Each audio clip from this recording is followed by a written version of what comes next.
नमस्कार दोस्तों, हम यहाँ पर 17वीं बीपीएससी को टारगेट करते हुए जो 17वीं बीपीएससी का पीवाईक्यू है, खासकर मॉडर्न हिस्ट्री में, उसको हम यहाँ पर डिस्कस कर रहे हैं। उसका जो एनालिसिस किया जा रहा है यहाँ पर, ठीक है। हमने यहाँ तक अब कुछ वीडियोस अपलोड कर दिए, उसको जाकर आप देख सकते हैं। देखिए इसमें क्वेश्चन क्या कर रहे हैं, इसमें कौन सी क्वेश्चन है, अस्थायी बंदोबस्त किसके साथ किया गया। आपके ऑप्शंस क्या हैं, जमींदार के साथ किया गया, ग्रामीण समुदाय के साथ किया गया, या मुकदमों के साथ किया गया, डी क्या है, किसानों के साथ किया गया। यानी कि हम ये देखते हैं, ये जो अस्थायी बंदोबस्त ब्रिटिश सरकार के द्वारा अस्थायी बंदोबस्त बंगाल में लागू किया गया था, तो यह अस्थायी बंदोबस्त किसके द्वारा, मतलब किस पे थोपी गई थी, ठीक है। तो आपके राइट आंसर जो हो जाएंगे, ये हो जाएगा आपका जमींदारों के साथ किया गया था, ठीक है। देखिए अब भू राज्यों से संबंधित ब्रिटिश सरकार के द्वारा मूलतः 3 कानून जो है वो मुख्यतः हम लोग देखते हैं। पहला ये जो हो गया आपका, ये पहला कौन सा हो गया, अस्थायी बंदोबस्त। एंड सेकंड देखते हैं रैयतवाड़ी व्यवस्था, रैयतवाड़ी व्यवस्था। एंड थर्ड क्या है, महलवाड़ी व्यवस्था।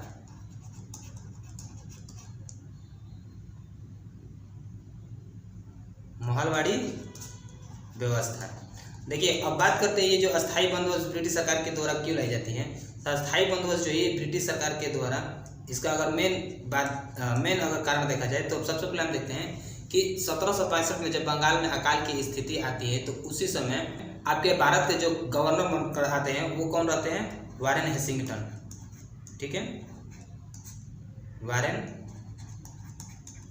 हेसिंगटन, ठीक है। और ये वारेन हेसिंगटन जो है आपके 1772 में गवर्नर बन के आते हैं, ठीक है। और इन्हीं के नेतृत्व में सबसे पहले एक और भू राज्य से संबंधित एक कानून लाया जाता है, जिसका नाम क्या है, इजारेदारी व्यवस्था, ठीक है, इजारेदारी व्यवस्था। लेकिन यह जो कानून, यह जो व्यवस्था है, यह बंगाल में मतलब सफल नहीं हो सका, जिसके फलस्वरूप सबसे पहले हम देखते हैं कि 1886 में लॉर्ड कॉर्नवालिस, कौन, लॉर्ड कॉर्नवालिस, ये जो 1786 में लॉर्ड कॉर्नवालिस जो है भारत का गवर्नर बनकर आते हैं। और गवर्नर बनकर आने के फलस्वरूप इन्हीं के द्वारा ये जो अस्थायी बंदोबस्त है, ये जो अस्थायी बंदोबस्त है 1790 में, ठीक है, कब, 1719 में इसे बंगाल में लागू किया जाता है। तो मतलब कि मेन अगर रीजन देखा जाए तो इसका रीजन ये है कि जब बंगाल में अकाल की स्थिति देखने को मिलती है, तो उस समय जो सरकार की खजाना रहती है, जो उसकी यानी कि आर्थिक स्थिति रहती है सरकार की, वो कमजोर पड़ जाती है, जिसके फलस्वरूप ये भू राजस्व की नीति लाती है। और भू राजस्व की नीति के फलस्वरूप ही किसानों पर कर वसूलने का यह रणनीति की जाती है। और यह जो जिम्मेदारी दी जाती है, किसको दी जाती है, जमींदारों के साथ। यानी कि यह जो जिम्मेदारी दी जाती है वो जमींदारों के साथ दी जाती है, ठीक है। अब देखिए अब बात करते हैं, ये जो लॉर्ड कॉर्नवालिस है, यह अस्थायी बंदोबस्त 1790 में लाया, ठीक है। और ये जो 1790 में लाया गया था, यह 10 वर्ष के लिए लाया गया था, ठीक है। कितने वर्ष के लिए, 10 वर्ष के लिए लाया गया था। अब हम बात करते हैं कि ये जो अस्थायी बंदोबस्त है, ये कौन कौन से क्षेत्र में लागू हुआ था। तो देखिए अगर बात करते हैं कौन कौन से क्षेत्र में लागू हुआ है, तो सबसे पहले हम देखते हैं कहाँ पर, बंगाल, ठीक है, second Orissa, and third Bihar, ये सब क्षेत्र में लागू हुआ था। एंड अब सेकंड बात करते हैं, ये जो रैयतवाड़ी व्यवस्था है, ये जो आपका रैयतवाड़ी व्यवस्था है, ये कौन लाया गया था, लॉर्ड लैटिन के नेतृत्व में लाया गया था, लॉर्ड लैटिन के नेतृत्व में। बाकी ये जो रैयतवाड़ी व्यवस्था, ये कौन से क्षेत्र में लागू किया गया था, इसका जवाब आप कमेंट में देकर बताएं हमें, ठीक है। रैयतवाड़ी व्यवस्था जो है किस क्षेत्र में लागू किया गया था। एंड थर्ड क्या है, महलवाड़ी व्यवस्था। और इसका भी, ये महलवाड़ी व्यवस्था और रैयतवाड़ी व्यवस्था जो है कौन कौन से क्षेत्र में, कौन कौन से प्रांत में लगे हुए थे, इसका जवाब आप कमेंट में दें, ठीक है। नेक्स्ट क्वेश्चन देखते हैं कौन सी है। नेक्स्ट क्वेश्चन है कि प्रार्थना समाज के संस्थापक कौन है। आपके ऑप्शंस क्या हैं, आत्माराम पांडुरंग, बाल गंगाधर तिलक यानी कि तिलक, सी क्या है, एनी बेसेंट, और डी क्या है, रासबिहारी घोष। तो इसका जो राइट आंसर हो जाएगा आत्माराम पांडुरंग, ठीक है। प्रार्थना समाज के संस्थापक कौन है, आत्माराम पांडुरंग। और ये जो आत्माराम पांडुरंग है, यह केशव चंद्र सेन की सहायता से, केशव चंद्र सेन की सहायता से इस समाज की स्थापना किए थे, ठीक है। अब बात करते हैं, ये जो केशव चंद्र सेन है, ये केशव चंद्र सेन जो है ब्रह्म समाज के सदस्य थे,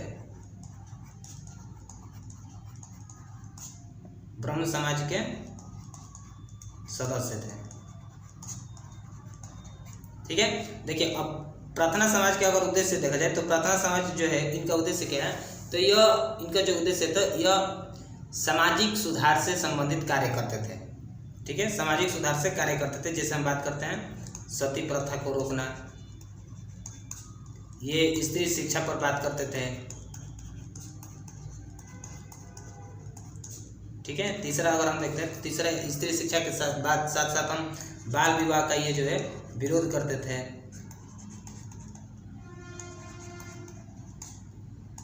तो इस तरह के कार्य जो है प्रार्थना समाज की ओर से किया जा रहा था। नेक्स्ट क्वेश्चन देखते हैं क्या है। नेक्स्ट क्वेश्चन है आपका थियोसॉफिकल सोसाइटी की स्थापना किसने किया था। आपके ऑप्शंस क्या है, मैडम HP ब्लावेटस्की, बी क्या है राजा राम मोहन राय, सी कौन है महात्मा गांधी, और डी क्या है स्वामी विवेकानंद। देखिए अब इस क्वेश्चन को अगर देखते हैं तो इस क्वेश्चन में सबसे पहले हम एनालिसिस अगर करते हैं तो इसमें देखते हैं कि ये जो महात्मा गांधी है, ये महात्मा गांधी का जिक्र हमें मॉडर्न हिस्ट्री के 1914-15 में देखने को मिलता है। बाकी ये रह गए मैडम HP ब्लावेटस्की, राजा राम मोहन राय, स्वामी विवेकानंद, तो ये जो है सामाजिक सुधारक रहे जो कि 1857 के पहले के रहे। ठीक है, तो अगर हम बात करते हैं देखिए अब ये जो राजा राम मोहन राय हैं, अब ये जो राजा राम मोहन राय है इनके द्वारा ब्रह्म समाज की स्थापना की जाती है। ब्रह्म समाज की स्थापना। ठीक है, और वहीं स्वामी विवेकानंद की अगर बात करी जाए तो स्वामी विवेकानंद के द्वारा जो स्थापना की जाती है वो की जाती है परमहंस मंडली। ठीक है, अब कौन बच जाते हैं, परमहंस मंडली हो गए स्वामी विवेकानंद। अब बच जाते हैं आपके ए मैडम HP ब्लावेटस्की। तो इसका जो राइट आंसर हो जाएगा आपका मैडम HP ब्लावेटस्की, इसका जो है राइट आंसर हो जाएगा। ठीक है, नेक्स्ट क्वेश्चन देखते हैं क्या है। नेक्स्ट क्वेश्चन है कि निम्नलिखित में से कौन सी पुस्तक तिलक ने लिखी है, यानी कि बाल गंगाधर तिलक के द्वारा जो पुस्तक लिखी गई वो कौन से है। आपके ऑप्शंस क्या है, इंडिया इन ट्रांजिशन, गीता रहस्य, Gokhale, my political Guru and discovery of India, ये आपके ऑप्शंस हैं। तो देखिए अब बात करते हैं हम ऑप्शंस की, तो ये जो डिस्कवरी ऑफ इंडिया है, ये डिस्कवरी ऑफ इंडिया लिखी गई थी किसके द्वारा, पंडित जवाहरलाल नेहरू के द्वारा।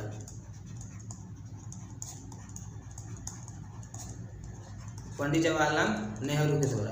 अब ये जो आपको सी ऑप्शंस क्या है, गोखले माय पॉलिटिकल गुरु, तो यानी कि हम यहाँ पर देखते हैं और इससे संबंधित क्वेश्चन भी आता है कि महात्मा गांधी का पॉलिटिकल गुरु कौन था, तो कौन थे, गोखले। तो इसलिए हम मतलब यहाँ पर भी देखते हैं कि गोखले माय पॉलिटिकल गुरु जो है ये बुक लिखी गई थी महात्मा गांधी के द्वारा, महात्मा गांधी के द्वारा। और इंडिया इन ट्रांजिशन, ठीक है, और ये जो इंडिया इन ट्रांजिशन बुक है ये लिखा गया था किसके द्वारा, गोपाल कृष्ण गोखले, गोपाल कृष्ण गोखले। तो हम इसका देखते हैं कि ये जो क्वेश्चन है निम्नलिखित कौन सी पुस्तक बाल गंगाधर तिलक के द्वारा इनमें से कौन सी पुस्तक लिखी गई थी, तो वो है आपका गीता रहस्य। गीता रहस्य जो है बाल गंगाधर तिलक के द्वारा लिखी गई थी। इसका राइट आंसर क्या आंसर हो जाएगा, इसका राइट आंसर आपका बी हो जाएगा। नेक्स्ट क्वेश्चन देखते हैं क्या है।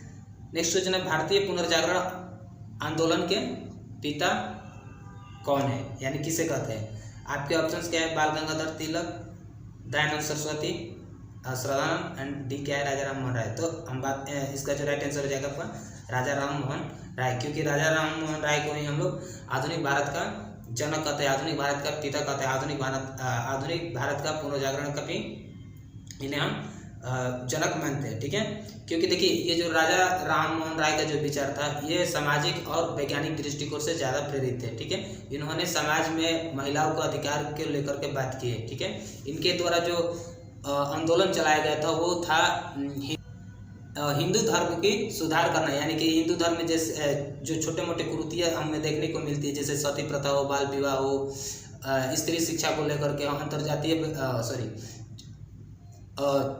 जातिगत भेदभाव हो, तो इन सभी को लेकर के ये जो राजा राम मोहन राय के द्वारा इन सभी कुरीतियों को दूर करने का आंदोलन भी चलाया गया था और इन्हीं के द्वारा ब्रह्म समाज की स्थापना करी जाती है। ब्रह्म समाज की स्थापना करी जाती है। इसलिए हम कहते हैं कि भारतीय पुनर्जागरण के जो पिता है वो हमारे कौन है, राजा राम मोहन राय। नेक्स्ट क्वेश्चन देखते हैं, स्वराज दल की स्थापना किसने किया? ये तो रिपीट क्वेश्चन है, यानी कि अभी तक जितने मैंने वीडियो बनाए उसमें ये क्वेश्चन जो है हमें देखने को मिलता है। आपके ऑप्शंस क्या है, तिलक एवं चित्तरंजन दास, गांधी एवं मोतीलाल नेहरू, गांधी एवं तिलक, एंड डी क्या है, चित्तरंजन दास और मोतीलाल नेहरू। ठीक है, तो इसका जो राइट आंसर हो जाएगा चित्तरंजन दास और मोतीलाल नेहरू। अब ये जो स्वराज दल की स्थापना किया गया था यह आपका गया अधिवेशन में किया गया था। कलकत्ता के जो कांग्रेस का जो गया अधिवेशन हुआ था उसी में किया गया था। और ठीक है, अब बात करते हैं स्वराज दल की स्थापना के स्वरूप को लेकर के। तो ये जो स्वराज दल की स्थापना का जो स्वरूप है, मैंने इससे पहले वीडियो जो बनाया उसमें अच्छे से डिटेल से मैंने बताया, उसको जा करके आप देख सकते हैं। मैं लिंक आपको डिस्क्रिप्शन में डाल दूंगा। ठीक है, नेक्स्ट क्वेश्चन देखते हैं कौन सी है। नेक्स्ट क्वेश्चन है कि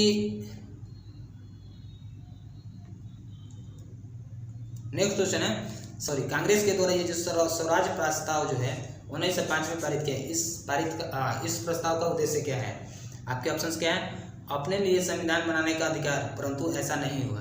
बी क्या है, स्वशासन सुनिश्चित करना। ठीक है, और सी क्या है, उत्तरदायी सरकार का गठन, एंड डी क्या है, स्वयं सरकार की गठन। तो अगर बात करते हैं ये जो 1905 में प्रस्ताव पारित किया गया, तो इसका मेन उद्देश्य अगर देखते हैं तो वो है आपका स्वयं की सरकार।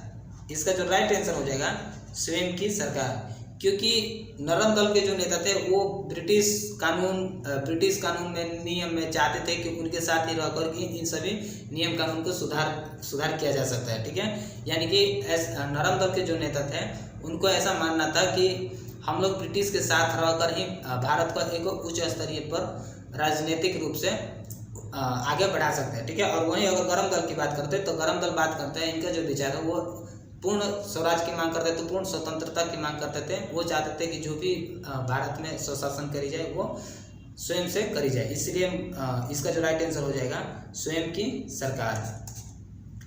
नेक्स्ट क्वेश्चन देखते हैं क्या है, स्वराज मेरा जन्मसिद्ध अधिकार है और मैं इसे पाकर रहूंगा, यह किसने कहा था?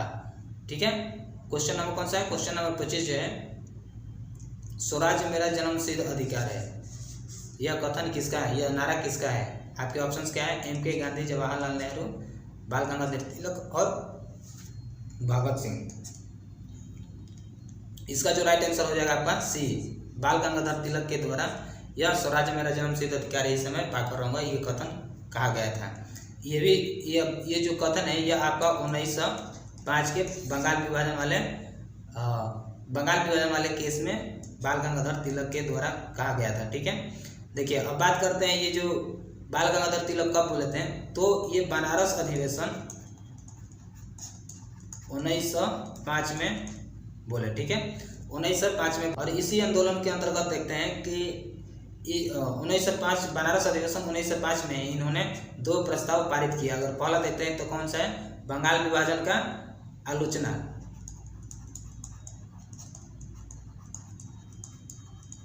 बंगाल विभाजन का आलोचना, एंड सेकंड क्या है, स्वदेशी अभियान।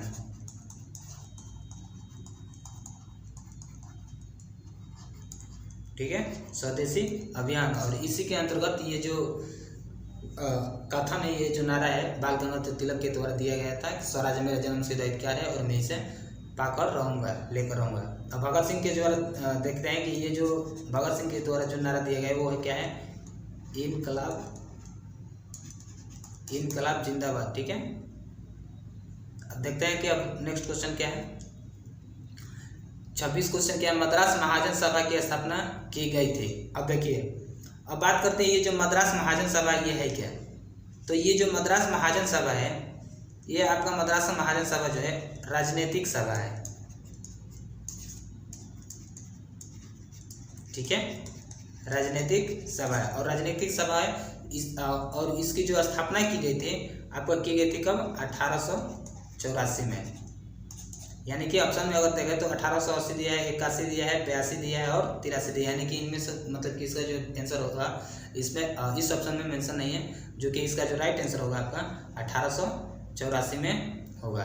और ये जो मद्रास महाजन सभा है, यह मद्रास महाजन सभा को हम लोग कांग्रेस के पूर्व जो राजनीतिक सभा है उसमें से एक इसे हम मानते हैं मद्रास महाजन सभा में। ठीक है, तो इसमें जो ऑप्शन दिया है इसमें से कोई नहीं होगा। इसका जो राइट आंसर होगा वो 1884 होगा। आप चाहें तो नोट में लिख सकते हैं। नेक्स्ट क्वेश्चन देखते हैं क्या है। अच्छा देखिए, अब ये जो कांग्रेस के पूर्व जो राजनीतिक संस्था है वो कौन कौन सी है, मतलब कि बंगाल में कौन कौन सी थी, मद्रास में कौन कौन सी थी, वहीं मुंबई में कौन कौन सी थी। इससे संबंधित क्वेश्चन भी आती है कि मतलब कि निम्नलिखित में से कांग्रेस से पूर्व राजनीतिक संस्था थी। आपके ऑप्शंस दे देंगे कुछ इस तरह से और आपको चूज करना है। ठीक है, देखिए अब बात करते हैं जो बंगाल में आपके कांग्रेस के पूर्व मतलब कांग्रेस के स्थापना से पहले जो राजनीतिक सभा है बंगाल में वो कौन कौन से हैं। अगर पहला देखते हैं तो बंग भाषा प्रकाशन सभा है। ठीक है, सेकंड क्या है, जमींदारी एसोसिएशन है। थर्ड क्या है, बंगाल ब्रिटिश इंडिया एसोसिएशन है। फोर्थ क्या है, ब्रिटिश इंडिया एसोसिएशन है। और 5 क्या है, ईस्ट इंडिया एसोसिएशन है। और 6वां क्या है, इंडियन एसोसिएशन ऑफ कलकत्ता है। तो इस तरह से हम लोग 6 राजनीतिक संस्था जो है, राजनीतिक सभा जो है बंगाल में देखने को मिलता है। और वही अगर मुंबई की बात करते हैं तो पूना सार्वजनिक सभा है और बॉम्बे प्रेसिडेंसी एसोसिएशन है। और मद्रास में कौन सा है, मद्रास में 2 है आपका, मद्रास नेटिव एसोसिएशन और मद्रास महाजन सभा। और यही जो मद्रास महाजन सभा है इससे संबंधित क्वेश्चन दिया है ये कि मद्रास महाजन सभा की स्थापना की गई थी। ठीक है, ये जो मद्रास महाजन सभा है 1884 में इसकी स्थापना हुआ था। नेक्स्ट क्वेश्चन देखते हैं। नेक्स्ट क्वेश्चन है कि भारतीय राष्ट्रीय कांग्रेस के प्रथम अधिवेशन में कितने प्रतिनिधियों ने भाग लिया था। ठीक है, तो भारतीय राष्ट्रीय कांग्रेस के प्रथम अधिवेशन, तो हम बात करते हैं ये जो प्रथम अधिवेशन है ये पहले कहाँ हुआ था, इसका जवाब आप कमेंट में दें। ठीक है, प्रथम अधिवेशन कहाँ हुआ था और कब हुआ था। अब बात करते हैं इसमें कितने सदस्य, कितने प्रतिनिधियों ने भाग लिया था। आपके ऑप्शंस क्या है, 52, बी क्या है 62, सी क्या है 72 और डी क्या है 83। इसका जो राइट आंसर हो जाएगा आपका सी हो जाएगा। इस प्रथम अधिवेशन में कुल प्रतिनिधियों की संख्या कितनी थी, 72 थी। ठीक है, देखिए अब ये जो कांग्रेस अधिवेशन है जो कि कुछ इम्पोर्टेंट कांग्रेस अधिवेशन है जिसमें हम बात करते हैं। ये जो मुंबई अधिवेशन है आपका 1885 में, यानी कि पहला मुंबई अधिवेशन है आपका 1885 में। और वहीं कोलकाता अधिवेशन 1986 की बात करते हैं तो दादा भाई नौरोजी बनते हैं। मद्रास अधिवेशन की बात करते हैं 87 में जो हुआ वो सैयद बदरुद्दीन तैयबजी बनते हैं। ठीक है, और इलाहाबाद अधिवेशन 1888 में होती है। ठीक है, और ये जो जॉर्ज यूले है यह प्रथम, ये जॉर्ज यूले जो है यह प्रथम ब्रिटिश अध्यक्ष बनता है। कौन, जॉर्ज यूले, जो कि कहाँ पर होता है, इलाहाबाद में 1888 में। कोलकाता अधिवेशन 1906 दादा भाई नौरोजी के नेतृत्व में किया जाता है, जिसके अध्यक्ष कौन है, दादा भाई नौरोजी। वही सूरत अधिवेशन 1907 में देखते हैं रासबिहारी घोष के नेतृत्व में, यानी कि वहाँ पे जो अध्यक्ष रहते हैं रासबिहारी घोष, जिसमें हम लोग नरम दल और गरम दल की बात करते हैं, यानी कि वहाँ पर नरम दल और गरम दल विभक्त हो जाता है कांग्रेस। ठीक है, वही 1916 में कौन, अंबिका चरण बनते हैं अध्यक्ष, कहाँ पे, लखनऊ अधिवेशन में। 1917 में एनी बेसेंट बनती है कोलकाता अधिवेशन में। सी आर दास बनते हैं 1922 में गया अधिवेशन, जिससे हम लोग स्वराज्य की बात करते हैं, स्वराज दल की बात करते हैं, यहीं पर हम लोग का स्वराज दल की स्थापना होता है।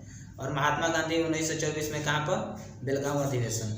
तो ये मतलब कि इम्पोर्टेंट अधिवेशन होते हैं, इससे संबंधित, इससे रिलेटेड क्वेश्चन भी आती है इसलिए। नेक्स्ट क्वेश्चन देखते हैं क्या है। नेक्स्ट क्वेश्चन है आपका, स्वतंत्र भारत के पहले भारतीय गवर्नर जनरल थे।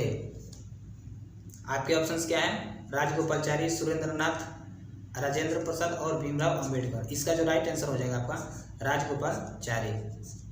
राजगोपालचारी जो है भारतीय स्वतंत्र भारत के पहले गवर्नर बनते हैं। और ये जो राजेंद्र प्रसाद है आपके संविधान सभा के अध्यक्ष बने हुए थे। नेक्स्ट क्वेश्चन क्या है, नेशनल काउंसिल ऑफ एजुकेशन की स्थापना हुई, कब हुई थी। ठीक है, क्या है question, national council of education. अब ये जो नेशनल काउंसिल ऑफ एजुकेशन जो है इसकी स्थापना कब हुई थी। आपके ऑप्शन है 1903 में, 1904 में, 1905 में और 1906 में। इसका जो राइट आंसर हो जाएगा आपका डी।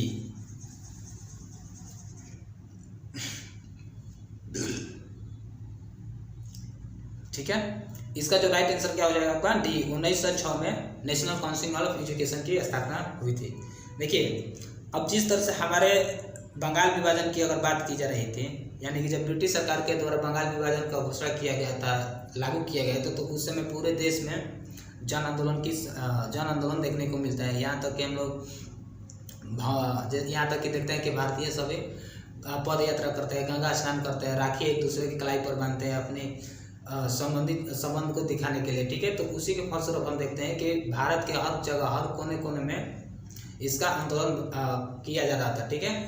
इसी तरह से हम देखते हैं कि हमारे देश के जो मतलब कि ये जो समाज सुधारक के ये जो आंदोलनकारी नेता है, ठीक है, ये आंदोलनकारी नेता है, ये अपना पद त्यागने लगे, बहिष्कार करने लगे, विदेशी कपड़ों का बहिष्कार करने लगे, अपनी शिक्षा को अपनाने लगे तथा विदेशी शिक्षा को इस तरह से तिरस्कार करके विरोध करते थे, ठीक है। उसी के सिलसिले में ये जो आपका नेशनल काउंसिल ऑफ एजुकेशन की स्थापना की जाती है कब, 1906 में। और इसी नेशनल काउंसिल ऑफ एजुकेशन की स्थापना का जो उद्देश्य रहता है वो रहता है स्वदेशी शिक्षा को अपनाना, स्वदेशी शिक्षा को अपनाना, ठीक है।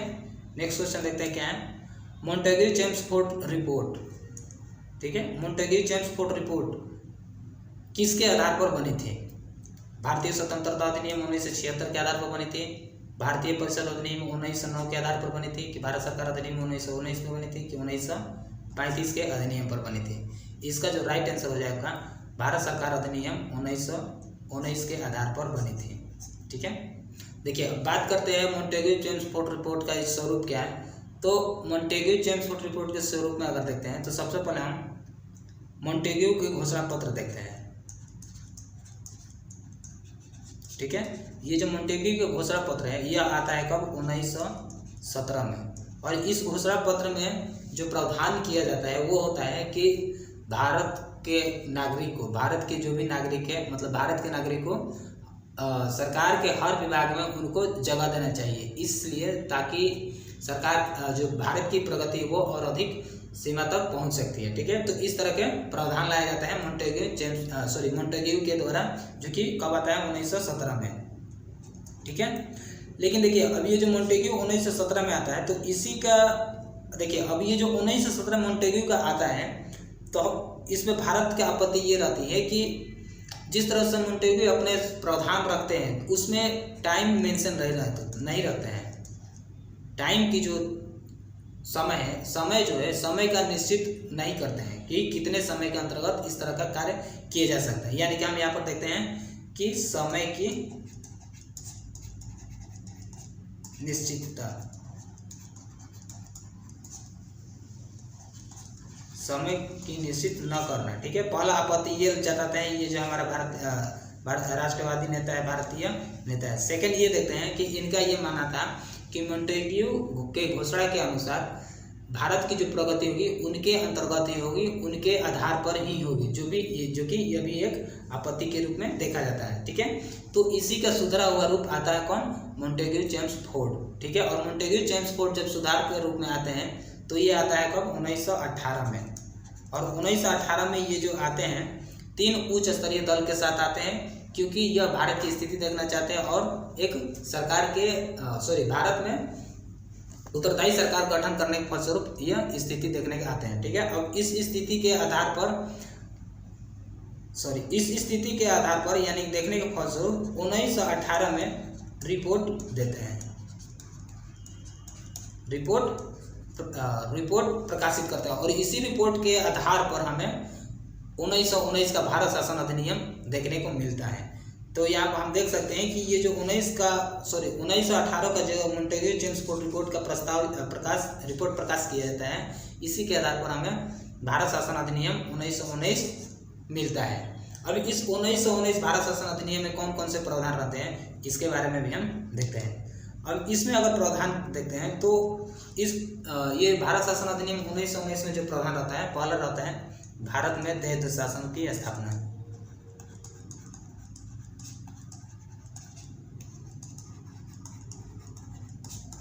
ठीक है।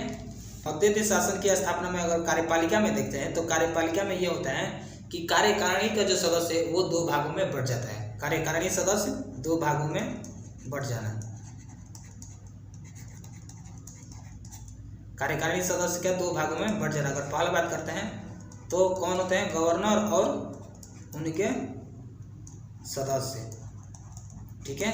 एंड सेकंड देखते हैं, तो सेकंड क्या होते हैं, गवर्नर और मंत्री जो कि चुनकर जाते हैं। ठीक है, ये हो गया। एंड सेकंड देखते हैं कि जो प्रांतीय विषय है वो भी दो भागों में बढ़ जाता है।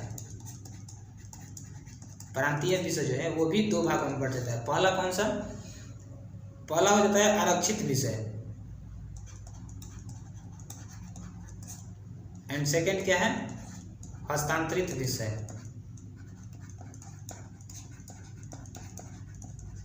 ठीक है, हस्तांतरित विषय। देखिए अब आरक्षित विषय और हस्तांतरित विषय की अगर बात करें तो आरक्षित विषय में आपका जो इम्पोर्टेंट विभाग है वो किसके, गवर्नर के अधीन रहता था, यानी कि गवर्नर और सदस्य के जो मेंबर थे उनके अधीन रहता था। जैसे कि आपका जैसे कि आपका वित्त हो गया, प्रशासन हो गया, भू राजस्व के जो विभाग है वो सब उनके हाथों में रहता था। और जो हस्तांतरित विषय है जिसमें आपका शिक्षा हो गया, स्वास्थ्य हो गया, इस तरह के जो विभाग थे वो हस्तांतरित विषय के अंतर्गत आते थे। ठीक है, अब देखिए अब जो गवर्नर है, ये गवर्नर अगर चाहें तो हस्तांतरित विषय में अपना हस्तक्षेप कर सकते थे। ठीक है, एंड थर्ड में अगर देखते हैं तो मंत्री जो भी बनेंगे वो गवर्नर के प्रति उत्तरदायी रहेंगे। तो इस तरह का व्यवस्था रहता है जो हमारे देश शासन की व्यवस्था में रहती है। ठीक है, अब देखते हैं तीसरा क्या है। अब तीसरा व्यवस्थापिका से अगर रिलेटेड अगर बात करते हैं, व्यवस्थापिका से अगर रिलेटेड बात करते हैं तो इसमें क्या होता है कि प्रांतीय सदस्य जो है उन प्रांतीय सदस्य की संख्या में वृद्धि कर दी गई। ठीक है, प्रांतीय सदस्य में वृद्धि। ठीक है, प्रांतीय सदस्य में वृद्धि कर दी गई, पहला। सेकंड देखते हैं कि यहाँ पर महिलाओं को वोट देने का अधिकार दिया गया है।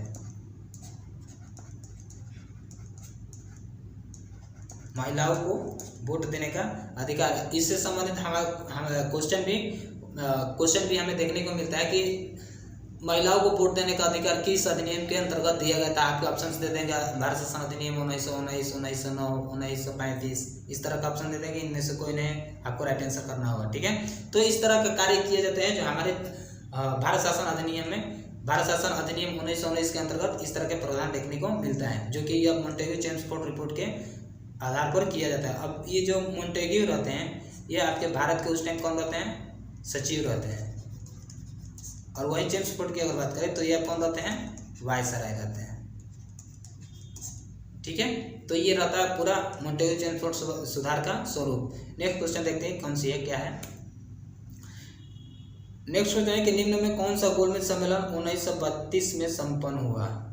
ठीक है, आपके ऑप्शंस क्या हैं, पहला है, दूसरा है, तीसरा है, चौथा है। देखो मेरे भाई, अब ये अगर चौथा को बात करते हैं, ये चौथा गोलमेज सम्मेलन तो हुआ ही नहीं है। ठीक है, जो भी अधिवेशन हुआ है आपका पहला, दूसरा और तीसरा, तो पहला अधिवेशन जो हुआ है आपको कब हुआ है, 1930 में। ठीक है, दूसरा कब हुआ है, 1931 में। थर्ड कब हुआ है, 1932 में। यानी इसका जो राइट आंसर होगा वो आपका हो जाएगा सी। इसका जो राइट आंसर हो जाएगा सी। अब देखिए, अब बात करते हैं पहला अधिवेशन, पहला गोलमेज सम्मेलन की अगर बात करते हैं तो ये गोलमेज सम्मेलन आपका होता है कब, 12 नवंबर 1930 को। और इस सम्मेलन में जो शामिल होने वाले रहते हैं नेता, वो रहते हैं ब्रिटिश सरकार के कुछ अधिकारी रहते हैं और प्लस में भारतीय नेता रहते हैं। लेकिन इसमें कांग्रेस की सहभागिता नहीं रहती है, कांग्रेस की सहभागिता। ठीक है, कांग्रेस की सहभागिता नहीं रहती है, इसलिए कांग्रेस की सहभागिता न होने के कारण ये जो सम्मेलन है यह असफल हो जाता है। ठीक है, तो ये हो गया पहला। सेकंड होता है कब, सेकंड होता है आपका 1931 में। और इसी सेकंड गोलमेज सम्मेलन में महात्मा गांधी जो है अपने कुछ मित्रों के साथ, अपने कुछ नेताओं के साथ, महात्मा गांधी अपने कुछ नेताओं के साथ राजपूतना जहाज से, कौन से, राजपूतना जहाज से इंग्लैंड जाते हैं और इस सम्मेलन में भाग लेते हैं। अब बात करते हैं वो कौन कौन से नेता रहते हैं, तो वो जो रहते हैं कौन कौन नेता, मदन मोहन मालवीय, मदन मोहन मालवीय, महादेव देसाई, महादेव देसाई, ठीक है, देवदास गांधी एंड मीराबेन। तो इस तरह के नेता के साथ महात्मा गांधी जो है इंग्लैंड जाते हैं और इंग्लैंड जाने के फलस्वरूप इस गोलमेज सम्मेलन को अटेंड करते हैं जो राजपूतना जहाज से जाते हैं, ठीक है। अब थर्ड जो होता है आपका वो होता है आपका कब 1932 में, और इसी 1932 की जो गोलमेज सम्मेलन होती है, तो इस गोलमेज सम्मेलन का जो कार्रवाई होता है वो आपका 1933 में श्वेत पत्र पर प्रकाशित होता है, और इसी के आधार पर हमें क्या देखने को मिलता है, भारत शासन अधिनियम 1935, ठीक है। तो आपके लिए ये क्वेश्चन है कि वो कौन से नेता है जो कि गोलमेज सम्मेलन में, यानी कि फर्स्ट सेकंड थर्ड तीनों गोलमेज सम्मेलन में भाग लेने वाले वो कौन से नेता है, इसका जवाब आप कमेंट में बताएं, ठीक है। नेक्स्ट क्वेश्चन देखते हैं, असहयोग आंदोलन शुरू किया गया था कब? आपके ऑप्शंस कौन है, 1918 में, 1920 में, 1921 में और 1922 में। इसका जो राइट आंसर हो जाएगा आपका 1920 में, ठीक है। 1920 में यह असहयोग आंदोलन चलाया गया था जो कि महात्मा गांधी के नेतृत्व में चलाया गया था। अब ये जो असहयोग आंदोलन है आपका 1920 से 1922 तक चला, ठीक है। किसके नेतृत्व में? महात्मा गांधी के नेतृत्व में। उद्देश्य की अगर बात करते हैं तो उद्देश्य क्या है, शांतिपूर्वक विरोध करना, शांतिपूर्ण आंदोलन, ठीक है। नेक्स्ट क्वेश्चन देखते हैं क्या है, अभिनव भारत से कौन संबंधित है, ठीक है। आपके ऑप्शंस क्या हैं, BD. Savarkar, C.R. Das, B.G. Tilak and A.C. Bose. आपके जो राइट आंसर हो जाएगा कौन, बी.डी. सावरकर। अब देखिए, अब ये बात करते हैं कि ये जो अभिनव भारत ये है क्या, तो ये जो अभिनव भारत है कौन सा, ये अभिनव भारत जो है आपका क्रांतिकारी संगठन है, क्रांतिकारी संगठन,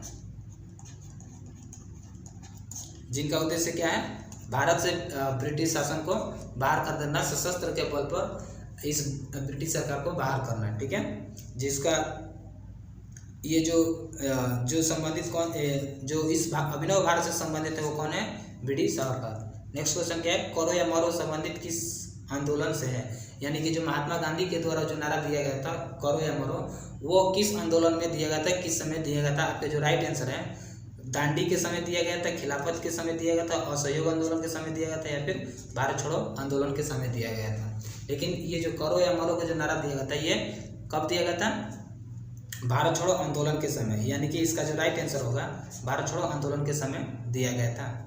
देखिए, अब बात करते हैं भारत छोड़ो आंदोलन के समय। तो देखिए, जब भारत में क्रिप्स मिशन असफल हुआ तब महात्मा गांधी के दौरान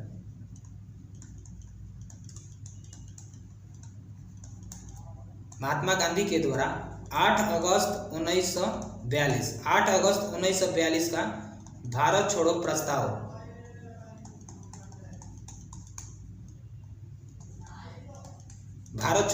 प्रस्ताव पारित किया जाता है, जिसके फलस्वरूप हमारे देश में जन आंदोलन देखने को मिलता है। यहाँ तक जितने भी हमारे देश में शिक्षित वर्ग है, चाहे शिक्षित वर्ग हो, चाहे मध्यम वर्ग हो, चाहे किसान हो, सभी के तरफ से इस भारत छोड़ो आंदोलन में सहभागिता ली जाती है। हमारे शिक्षक जो है यानी कि 1942 में स्थिति इस तरह से उत्पन्न हो गई कि स्कूल के जो प्रधानाचार्य वो अपना त्याग पत्र देना शुरू कर दिए, जो छात्र है वो स्कूल जाना बंद कर दिए, किसान जो है भू राजस्व अदा करना बंद कर दिए। तो इस तरह के जो भी कार्य किए जाते थे भारत छोड़ो आंदोलन में देखने को मिलता है। और उसी समय ये जो महात्मा गांधी है इस तरह का कथन देते हैं कि अगर भारत से आज़ादी चाहिए तो हमारे पास एक मंत्र है, और वो मंत्र क्या है, करो या मरो की,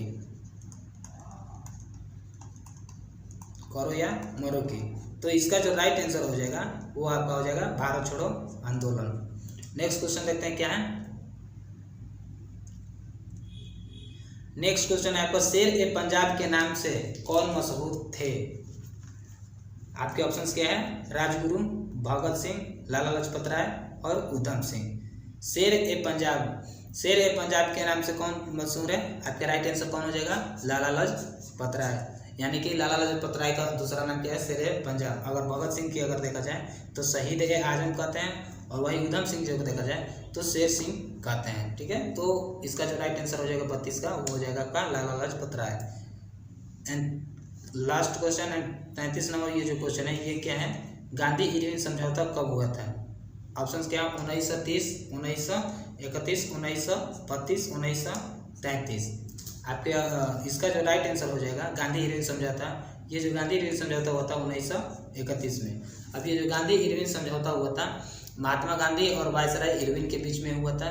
जब महात्मा गांधी जेल से रिहा हुए तो इरविन जो है इनके साथ समझौता करने के लिए अपने पास बुलाते हैं, और ये जो समझौता टोटल 15 दिन तक चलता है। और इसी समझौते के अंतर्गत कुछ ऐसे प्रावधान रखे जाते हैं जिसमें कहा जाता है कि ब्रिटिश सरकार जो है उन सभी राजनीतिक नेता को छोड़ देगी। एंड सेकेंड देखते हैं कि सेकेंड ये बोलती है कि उन क्रांतिकारी जो संगठन है, क्रांतिकारी संगठन से जुड़े लोग हैं उनको, नागरिक जो है उनको छोड़ने के लिए इस तरह का, यानी कि न छोड़ने का इस तरह का प्रावधान रखती है, जिसमें हम लोग देखते हैं इसे गांधी इरविन समझौता।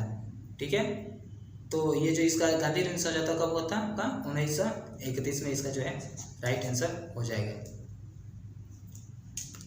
ठीक है, तो ये हुआ हम लोग का मॉडर्न हिस्ट्री का PYQ जो है कंप्लीट। सॉरी, देखिए अब अगर वीडियो पसंद आ रही तो लाइक करें, शेयर करें तथा अपने दोस्तों के पास भी शेयर करें, ताकि वो जो 17वीं BPSC देना चाहते हैं, जो 17वीं BPSC के टारगेट किए हुए हैं, उनको ये वीडियो सब हेल्पफुल होगी, उनको PYQ का सॉल्व करने में सहूलियत मिलेगी। ठीक है, तब तक के लिए जय हिंद।